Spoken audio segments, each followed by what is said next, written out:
के नाम पर जयंती तो उनकी बीत गई है, लेकिन जयंती को ही लक्ष्य मानकर धौलपुर में शोभा यात्रा निकाली जा रही है। भगवान परशुराम भगवान से जाति विशेष नहीं, भगवान कृष्णा में सभी जातियां समान, जातियां समान।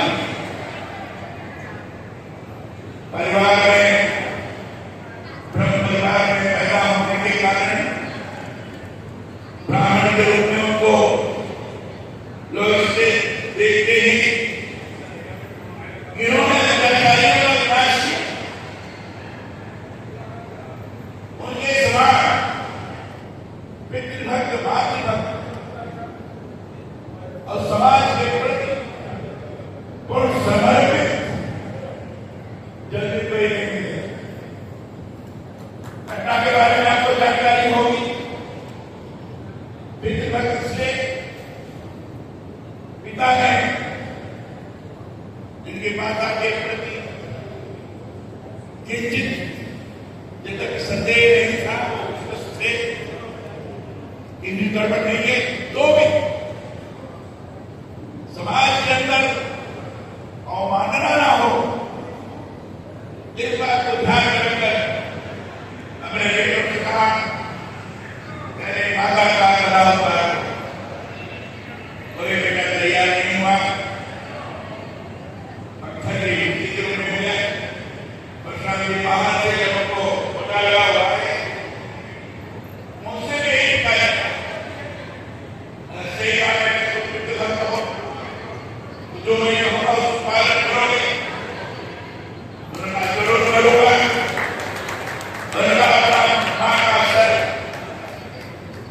गलत और उन्होंने गलत कर दिया। पिता के प्रसन्न हो गए और पिता ने कहा बेटा बता दो। तो सबसे पहला परशुराम ने कहा कि पहले माता जी को जीवन करो, जिंदा माता जी को जिंदा कर दिया। पितृभक्त के नाते पिता का जाकर का अभिमान है। मां के नाते पिता का समय कहा कि माता जी को तुरंत जीवित कर लो, जीवित कर लो। और भाई जो पत्थर हो गए हैं उनको भी जीवित। जितना पारिवारिक दृष्टि से भी लोगों के प्रति समर्पण का भाव, मातृभक्ति, पितृभक्ति की रूप, उसका स्वरूप, और साथ ही साथ आपको पता होगा कि सत्स्वभाव ने बड़ा अत्याचार कर रखा था। उसके अत्याचार से सब लोग पीड़ित थे। एक बार जब तक आंगन में गए, भोजन की व्यवस्था करने के लिए कहा, व्यवस्था हो गई। व्यवस्था इसलिए हो गई, जो उनकी गाय थी वो काम नहीं थी, उसे तत्काल व्यवस्था कर दी। राजा को लगा के अच्छा अच्छे स्थिति में है, इसलिए इसको यहाँ से ले जाना चाहिए। उन्होंने कहा जब मैंने लिखा है, फिर जबरदस्ती बात में ठीक है। उसके बाद अत्याचार उठा के बाद हत्या कर दी। भगवान परशुराम को लगा के अत्याचार की बात करने का कोई अधिकार नहीं है। इसलिए परशुराम जी ने समाप्त किया और समाप्त करके आम जन के अंदर एक विश्वास की निर्माण की, ताकि उनको सुरक्षा करने वाला कोई काम पैदा हो रहा है। ऐसा परशुराम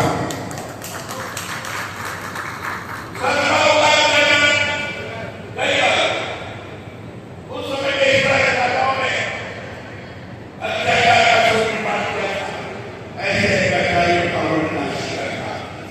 इस बात में छत्रियों का नहीं, अत्याचारी राजाओं का। और फिर उनको शौर्य कहा जाता है।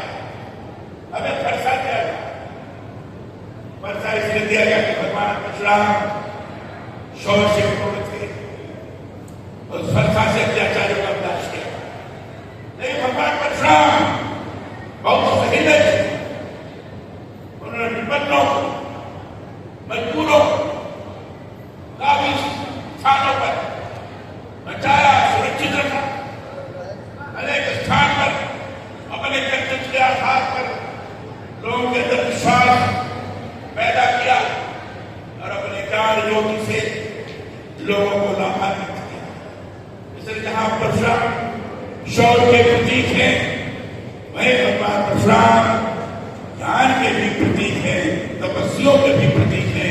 ऐसे भगवान, इसलिए उनको भगवान का अवतार। मित्रों, ब्राह्मण को इसे क्योंकि ब्राह्मण समाज के प्रति सजग है, ब्राह्मण समाज के प्रति जागरूक है, पूरे समाज क्या कभी किसी भी बिगड़ सकता हो, क्या कभी किसी भी बिगड़ हो, किसी के ऊपर अत्याचार नहीं तो ब्राह्मण को बर्दाश्त नहीं कर सकता। वर्तमान में के साथ चीजें हो रही है, आपने देखा होगा आतंकवाद का स्वरूप, आतंकवादियों के माध्यम से पूरे देश में पड़ोसी देश में तबाही मचा रखा है। आतंकवादी गांव में दुनिया में निर्दोष लोगों की हत्या कर रहे हैं। अब लगता है पहलगाम में निर्दोष लोगों की हत्या की। ऐसे आतंकवादियों, ऐसे अत्याचारियों धरती पर रहने का कोई अधिकार नहीं है। उनको समाप्त करना ही पड़ेगा और उसको समाप्त करने के लिए निर्णय लेने पड़ेंगे। ये भारत का सौभाग्य है, हम लोगों का दुर्भाग्य है। ये देश का एक ऐसा राजनीति कर रहा है जो 140 करोड़ लोगों के ताकत को रखता है। 140 करोड़ में ब्राह्मण भी है, क्षत्रिय भी है, गुर्मी भी है, दूसरा भी है, अगला भी है, सब है। सभी का नेतृत्व जिस व्यक्तित्व के अंदर है, उस व्यक्तित्व के माध्यम से आतंकवाद का विनाश हुआ। पूरे दुनिया में आतंकवादियों के विनाश के लिए अभियान चला रखा है। भगवान परशुराम का जो दर्शन है, उस दर्शन को लेकर अत्याचारियों का, आतंकवादियों का, दुष्टों का विनाश हमारा दायित्व बनता है। मित्रों, हमारे समाज की, ये हमारे समाज की आवश्यकता है। कैसे लोगों को कितना अधिक सहयोग प्रदान करें, नेतृत्व को बल प्रदान करें, जिससे भगवान भारत का रोज इस ढंग से दिखाई पड़े कि दुनिया वाले अनुभव करें। भारत, पूरा संपूर्ण भारत परशुराम का रूप धारण करके आतंकवादियों का विनाश करने